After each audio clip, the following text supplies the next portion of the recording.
अनाथ बेटी की कहानी। पुष्पा अपने पति के साथ मजे में रहती थी। फिर एक रोज उसके पति की मौत हो जाती है और वो पूरी तरह से अकेली हो जाती है। उसे पता चलता है कि उसके पति की आखिरी निशानी उसके कोख में पल रही है। देखते ही देखते उसकी प्रसव का दिन आ जाता है और वो अपनी नन्ही सी बेटी को जन्म देती है। बेटी को देखकर उसकी आंखों से आंसू बहने लगते हैं। मेरे जीने का सहारा मुझे मिल गया है। बस अब मैं इसे पढ़ाऊंगी और एक बड़ी हस्ती बनाऊंगी। इतने में ही वहाँ एक नर्स आती है और पुष्पा से कहती है, आपकी बच्ची का रंग सुनहरा है। ऐसा तो पहली बार देखा है। ये कुछ अजीब नहीं है? बच्चे तो भगवान का रूप है।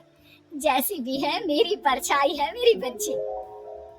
पुष्पा अपनी एक दिन की बच्ची को लेकर घर आ जाती है और दोनों माँ बेटी खुशी से रहने लगते हैं। गांव में सोन की आंधी चलने लगती है। फिर मूसलाधार वर्षा शुरू हो जाती है, जो कि रुकने का नाम ही नहीं लेती। गांव के लोग घबरा जाते हैं। इस तरह से बारिश होती रही तो गांव के खेत सब नष्ट हो जाएंगे। गांव गांव में बाढ़ आ जाएगी। जब से ये पुष्पा अपनी लड़की को लेकर आई है, गांव में अफसुगनी हो रहा है। पहले कुछ कुत्ते मर गए और अब ये बारिश। अरे मैंने तो सुना है कि उसकी लड़की देखने में आम लोगों की तरह नहीं है, सुनहरी दिखती है। मुझे तो डर है कि ये लड़की के रूप में कोई डायन या चुड़ैल तो नहीं है। इस पुष्पा की लड़की को जलाकर राख कर देंगे हम। जैसे ही बारिश खत्म होती है, सरपंच गांव के कुछ लोगों के साथ हाथ में मसान लिए पुष्पा के घर जाता है। पुष्पा पुष्पा अपने बेटी को हमारे हवाले कर दे। किसी चुड़ैल या डायन के लिए यहाँ पर कोई जगह नहीं है। नहीं, मैं अपनी बेटी नहीं दूंगी। मेरी बेटी ने तो अभी अपनी आंखें भी नहीं खोली और आप लोगों ने इसे अशुभ साबित कर दिया। हम यहाँ तेरे से बहस करने नहीं आए हैं। सरपंच पुष्पा की बेटी को उसकी गोद से खींचने लगता है। पुष्पा रोते हुए कहती है, मेरे पति की एक ही निशानी है मेरे पास। इस मासूम ने आप लोगों का क्या बिगाड़ा है? मैं ये गांव छोड़कर चली जाऊंगी। भगवान के लिए आप लोग यहाँ से चले जाइए। ठीक है, लेकिन शाम तक यहाँ ये लड़की नहीं दिखनी चाहिए, नहीं तो तू मुझे जानती है ना। गांव वाले चले जाते हैं और पुष्पा अपना सामान बांधकर उसी वक्त अपनी बेटी के साथ गांव से निकल जाती है। गांव से निकल तो गई हूँ, पर अब मैं जाऊंगी कहाँ? हे ईश्वर, कैसी परीक्षा ले रहा है तू मेरी। चलते चलते पुष्पा जंगल की ओर जाती है और थोड़ी देर पेड़ के नीचे छांव में बैठ जाती है। तभी उसकी बेटी अपनी आंखें खोलती है।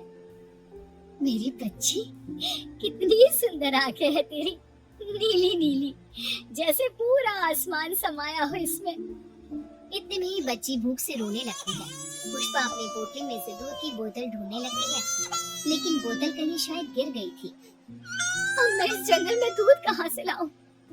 भगवान कम से कम मेरी छाती में इतना दूध तो दे कि एक माँ अपनी बच्ची की भूख मिटा पाए।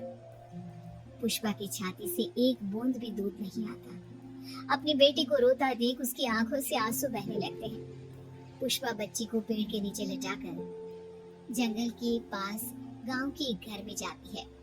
बहन, मेरी बच्ची भूख से मर जाएगी, थोड़ा सा दूध दे दीजिए सभागन को। यहाँ कुछ नहीं मिलेगा, जा।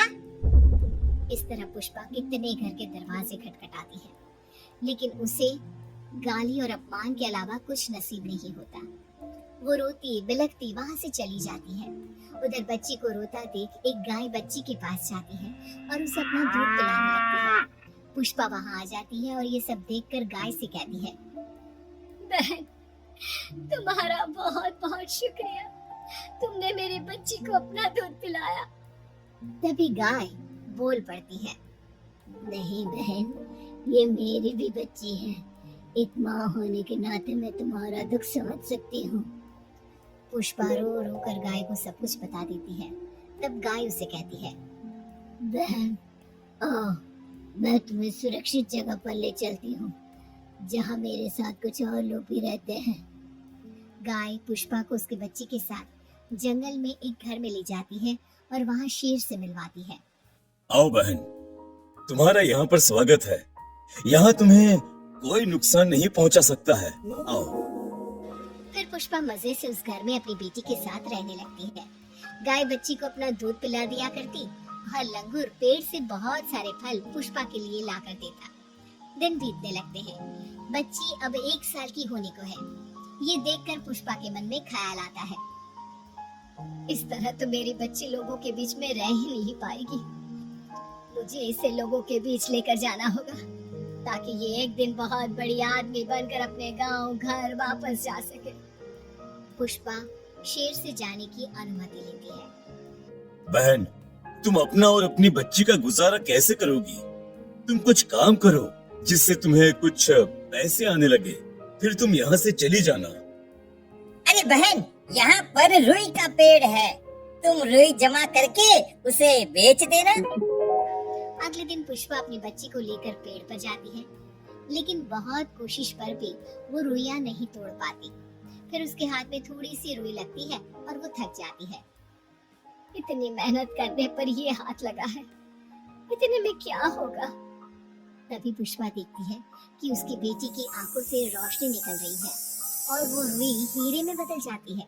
ये देखकर पुष्पा बहुत खुश हो जाती है। मेरी बेटी हीरा है, हीरा। पुष्पा हीरा बेच देती है और उसे पैसे मिल जाते हैं। इसी तरह वो रोज पेड़ पर जाती और रुई को बच्ची हीरा बना देती। पुष्पा उसे बेच आती। धीरे धीरे पुष्पा के पास बहुत पैसे जमा हो जाते हैं और वो जंगल के पास के गांव में घर बनवा लेती है। एक रोज जब पुष्पा पेड़ पर जाती है तब वहाँ एक मगरमच्छ आ जाता है और उसकी बच्ची को निगल लेता है। पुष्पा की आवाज सुन शेर वहाँ आ जाता है और मगरमच्छ के पेड़ को फाड़कर बच्ची को बचा लेता है। बहुत दर्द हो रहा है मुझे। मेरे लालच ने मुझसे मेरी जिंदगी छीन ली। मैंने सोचा था इसी बच्ची के जरिए मैं इस जंगल पर राज करूंगा, लेकिन मैं समझ गया कि बुरे के साथ बुरा ही होता है। मगरमच्छ मर जाता है और पुष्पा शेर का धन्यवाद करती है और अपनी बेटी को लेकर इंसानों के बीच चली जाती है।